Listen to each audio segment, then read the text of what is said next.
la salud integral, la salud que tiene en consideración la parte física, la parte mental y la parte anímica de una persona. Entonces, ha sido el entrar en contacto con estas tres dimensiones en distintos momentos de mi vida lo que me ha ido conduciendo a esa vocación, a esa llamada a ayudar. Inicialmente muy como médico, muy en la parte física, luego también siendo médico, pues en la conversación, donde en la conversación se resuelven muchos temas, y también a través de los libros, ¿no? Entonces, todos mis libros, los 11 libros que todo ha escrito Jaime, todos ellos tienen un componente físico, un componente mental y un componente espiritual. Puede estar, puede ser más evidente uno de ellos, ¿no? Es más evidente, a lo mejor en mis primeros libros, el componente físico, y en mis últimos libros es más evidente el componente espiritual, pero en todos ellos están los tres, porque para mí el ser humano es la conexión de las tres dimensiones. Claro.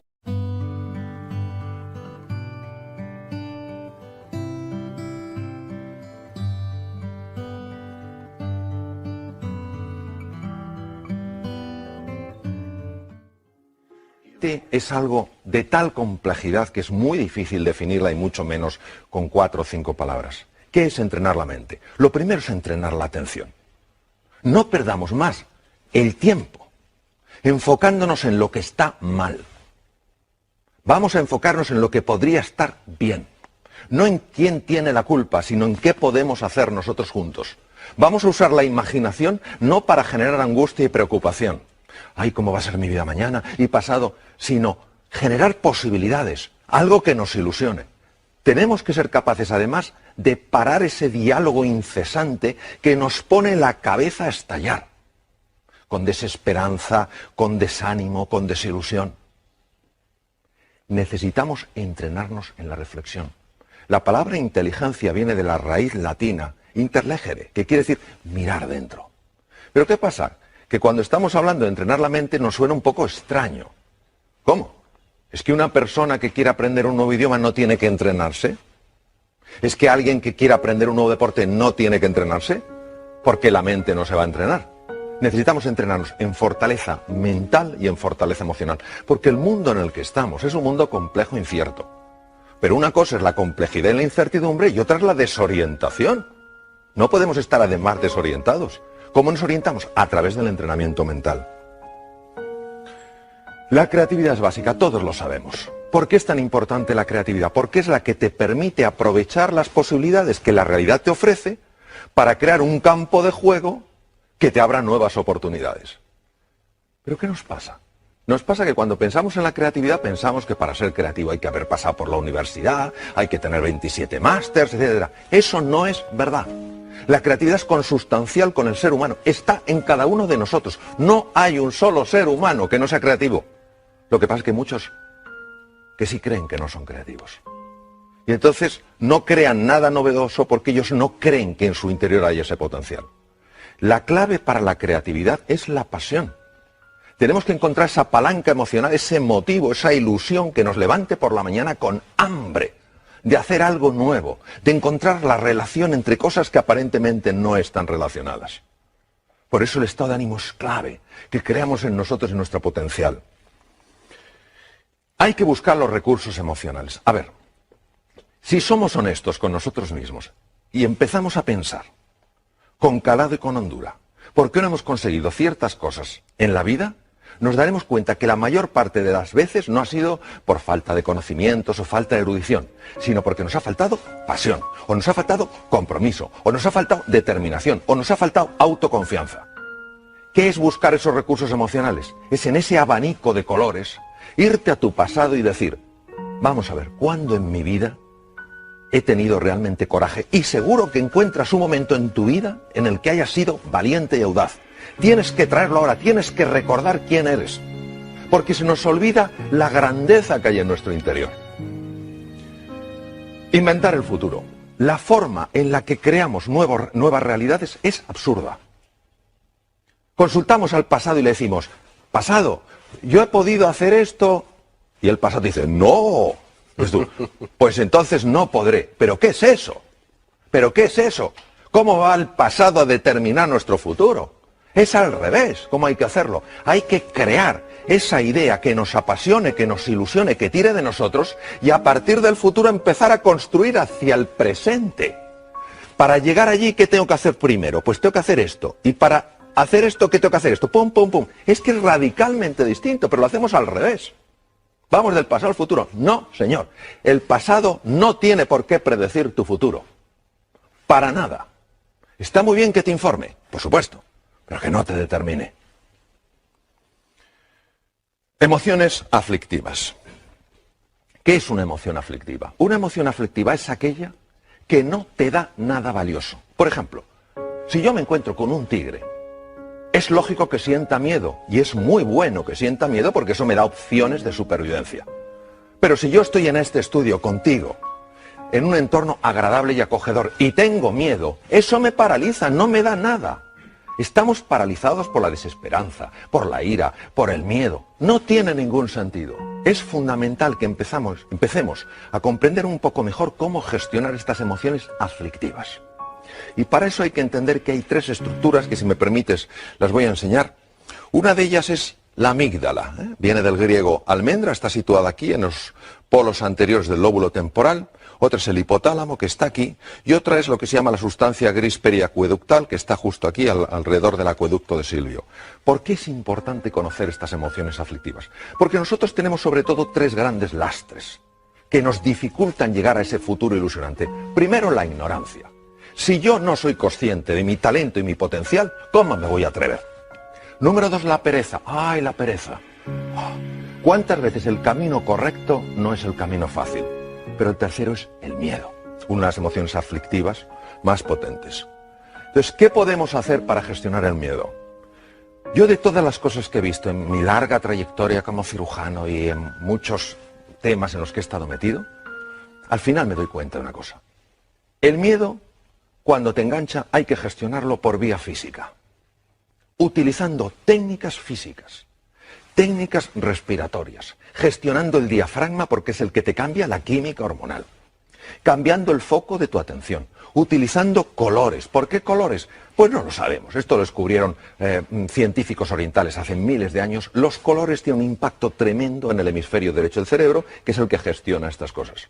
Nosotros sabemos que al imaginar un color azul llevado a ciertas partes del cuerpo, sabemos que automáticamente empieza a cambiar esa emoción aflictiva. ¿Por qué? Bueno, porque cambia la química, las imágenes generan emociones, las emociones están asociadas a procesos químicos. Entonces, es fundamental que sepamos que el miedo se puede gestionar, por lo menos, para que no nos paralice cuando es una emoción aflictiva.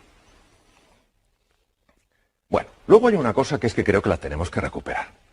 Nos hemos pensado que los éxitos suceden solos. Se ha perdido la cultura del esfuerzo, la cultura del trabajo. A ver, yo a veces me quedo impresionado cuando dicen, aprenda usted inglés en 3 meses, mientras duerme y por supuesto sin esfuerzo. Pero ¿cómo se le va a creer uno eso? Pero nos gusta tanto la fórmula, la receta mágica, lo quiero, es mío. Pues no funciona. Probablemente el inventor más prolífico que existió nunca, Thomas Alva Edison, dijo, el genio es 1% inspiración y 99% trabajo, transpiración, sudar. Entonces, ¿qué quiere decir? Esto es como una goma.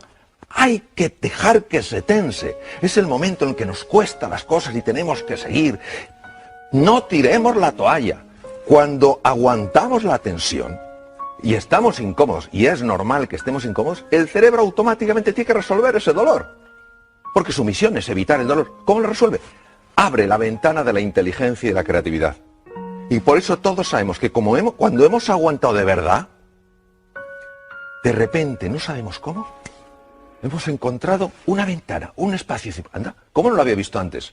Porque hay que esforzarse buscando y trabajando. Por eso la determinación, la persistencia, la paciencia son valores tan grandes. Entonces ahora no podemos decir, no, esto sucede solo. No es verdad. No es verdad. El ser humano necesita esforzarse por aquello que vale la pena en su vida. ¿La V de qué? De valores. A ver, creo, desde mi pequeña perspectiva, que necesitamos urgentemente recuperar los valores. Valores que no dependen de un credo, que no dependen de una cultura, que no dependen de una forma de pensar. Están implícitos en la naturaleza humana. ¿Qué es un valor? Un valor es todo aquello que a mí, como ser humano, me perfecciona. Si la generosidad me perfecciona, eso es un valor. Si el coraje, la audacia me perfecciona, eso es un valor. Los valores son los que nos dan guía, referencia. En un mundo marcado por la complejidad y la incertidumbre, ya lo comenté antes, ¿qué es lo que nos da la orientación? ¿Cuál va a ser nuestro faro? Esos valores. Ojo con la sensación de impotencia. Jaume, yo la veo continuamente. No sé cuántos, no sé qué. Una cosa es el diagnóstico, y en medicina esto lo sabemos bien. A nosotros nos interesa hacer un diagnóstico correcto. A ver, si yo tengo una enfermedad seria y voy al médico, el médico me dice, no se preocupe, es un catarrillo. Digo, qué médico más simpático, pero no me ha ayudado a nada. Yo prefiero que me diga, mire, tiene usted una neumonía, es un diagnóstico más duro que un catarro, pero porque hacemos el diagnóstico correcto le podemos curar. Bien, el diagnóstico actual es un diagnóstico serio. La situación actual del mundo es seria y es compleja. No lo podemos negar, no podemos ser como el avestruz, aunque eso no lo hacen las avestruces, lo de hacer un agujero. No hay un avestruz así de tonta en toda África, vamos, que meta la cabeza bajo tierra, ni de broma. Pero claro, de acuerdo, tenemos un diagnóstico. Luego hay un pronóstico. ¿Qué es el pronóstico? El pronóstico es lo que los expertos dicen sobre eso. El médico te puede decir como experto, tienes una neumonía, con el antibiótico adecuado, los antibióticos adecuados, pues en una semana usted se cura. Eso es el pronóstico. Y otra cosa es el veredicto. El veredicto no lo puede dar nadie. ¿Por qué? Porque entre el diagnóstico y el pronóstico y el veredicto hay un espacio enorme. ¿Cuál? El uso de mi libertad y de mi potencialidad como ser humano. Todavía me acuerdo de una persona en el Memorial de Nueva York, uno de los mejores hospitales del mundo, unos 2 mejores, tenía un carcinoma pulmonar en variedad muy severa y muy avanzada. Le dijeron, tiene usted 3 meses de vida. Diagnóstico era correcto, carcinoma pulmonar en un estadio muy avanzado. Pronóstico, desde el punto de vista estadístico, usted tiene 3 meses de vida, pero se lo dijeron como un veredicto, usted tiene 3 meses de vida. Y este señor dijo, lo siento, compro su diagnóstico, compro su pronóstico, pero no su veredicto. Tengo demasiadas cosas que hacer. Vivió 3 años. Entonces, esto no es sencillamente un caso extraño. ¿Qué es lo que nos perdemos? Nos perdemos lo que puede emerger del ser humano cuando ese ser humano dice, ahora yo, ahora me toca a mí. Esta es la historia de Sísifo, condenado por Zeus, un dios más bien poco piadoso, a subir una piedra. Y cuando la había llevado a lo alto de la colina, la propia piedra bajaba y él volvía a hacerlo. Esto lo estoy viendo continuamente, la sensación de desesperanza. Haga lo que haga, para nada sirve. ¡Claro que sirve! ¿Cómo no va a servir? De hecho, es lo único que sirve. Pero si tú crees que no sirve, dejarás de esforzarte como te puedes esforzar. Y entonces se cae en la desesperanza. Este es el drama de hoy. El drama de hoy no es ya la dificultad que hay, que es real, sino nuestra sensación de impotencia que le está acompañando. Uno se pregunta, ¿por qué tuvo tanto impacto esta película durante la Segunda Guerra Mundial? Porque habla de las creencias. Son 3 personajes que van con Dorothy, cada uno se ve limitado por algo. Y hay un mago que se supone que es un ser enorme, con unas voces tremendas, y al final se dan cuenta que es un hombre con una megafonía. Es chiquitín, y tiene una megafonía. Así son nuestras creencias limitantes, esos programas que tenemos metidos. No puedes, no llegarás, no serás capaz. Pero si esos son puras entelequias. Lo que pasa es que las vivimos como reales. El oráculo de Delfos. Un griego está consultando al oráculo de Delfos. Es importantísimo que sepamos que nosotros podemos escuchar 2 tipos de voces. La primera voz es la de la jaula de grillos. No puedes, no eres capaz, no hay salida, tú ni siquiera lo mereces. A esa no hay que escucharla. Y hay otra que es el maestro interior, que te dice, confía en ti.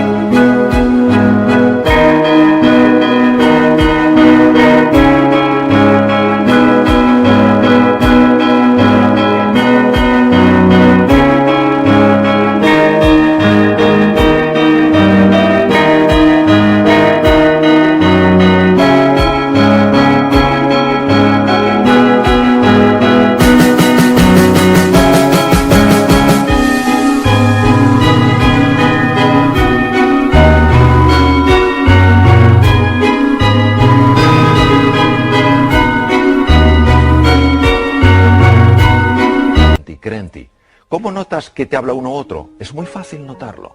Cuando te habla el maestro interior, notas paz y serenidad. Cuando te habla la otra persona, la otra voz, lo que notas es crispación, tensión y desánimo. Es fundamental que prestemos atención a la voz que nos ayuda, no a la que nos anula. Bueno, esto a mí como médico me impacta profundamente. La actitud, ¿qué es la actitud? La actitud es cómo me posiciono yo frente a una realidad. Está más que demostrado médicamente que la actitud de una persona frente a una enfermedad afecta a todos estos niveles. Los linfocitos, ¿qué son linfocitos? Células que atacan bacterias, virus, tumores. Células fagocíticas, los fagocitos, lo mismo, los engloban de otra manera. Macrófagos, son el servicio de limpieza del organismo. Se ingieren, destruyen todos esos detritus para que no se infecten. Anticuerpos, fibroblastos, generadores de la cicatriz. Todo esto es afectado por la actitud. Y uno dirá, ¿pero cómo es posible? Porque la actitud afecta mis emociones. Mis emociones son procesos químicos. Y todas estas células que vemos en la pantalla tienen receptores para esas moléculas. Claro, no es lo mismo que a un linfocito que tiene que pelear con una bacteria se le pegue la molécula del entusiasmo que la del desánimo. Porque imagínate un linfocito acercándose a una bacteria con la molécula del desánimo y el propio linfocito, claro, en el lenguaje linfocítico, diciendo, oh, yo con esta bacteria no tengo nada que hacer, yo me voy.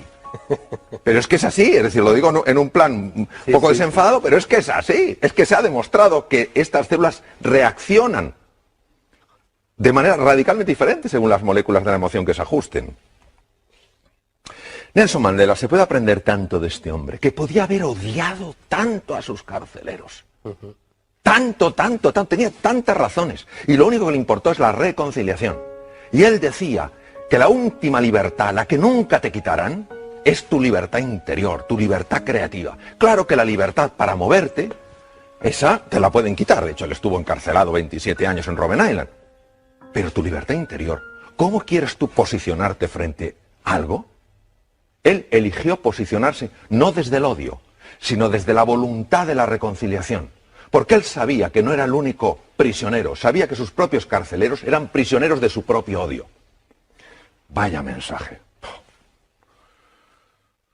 Hombre o máquina, no podemos estar esclavizados por programas mentales. Por programas mentales que nos alteran. No somos criaturas que solo reaccionemos, que nos pinchan y quitamos el brazo, que nos queman y quitamos el otro brazo.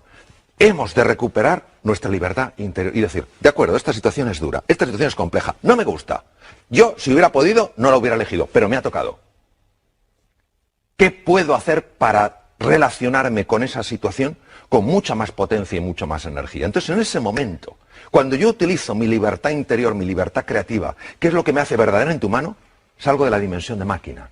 Ya no reacciono, ya no soy alguien que dependa exclusivamente de las circunstancias. Soy influido por las circunstancias, pero no soy determinado por ellas. Bueno, esto de llegar a las reuniones. A ver, ¿cuántos problemas tenemos hoy? Muchos. Pero si la energía para resolver problemas, esa es una energía que nos debilita. Lo que hay que decir es, señores, ¿qué desafíos tenemos hoy sobre la mesa? Se ha visto, cambiando palabras, problemas por desafíos, cómo la sangre cambia, porque cambian las hormonas, cambian las moléculas de las emociones. Entonces, vamos a dejar de hablar tanto de lo que está mal y vamos a hablar un poquito más de qué está pidiendo de nosotros la vida. Pues la vida lo que está pidiendo es que demos la talla que por naturaleza tenemos. Voy a terminar con 3 animales. Los 3 para mí tienen un mensaje. Adoro la naturaleza. Adoro la naturaleza. El águila tiene visión. Visión de alcance. No nos podemos quedar con la superficie, hay que ir más allá. No podemos tener una visión superficial, tenemos que ir con más profundidad. No podemos tener una visión estrecha, tenemos que ver una visión más ancha. Es un mundo ya todo conectado. La ley de sistemas está presente. Claro, esto llama a ese entrenamiento de la mirada, a mirar las cosas de una manera desacostumbrada. Segundo, el león.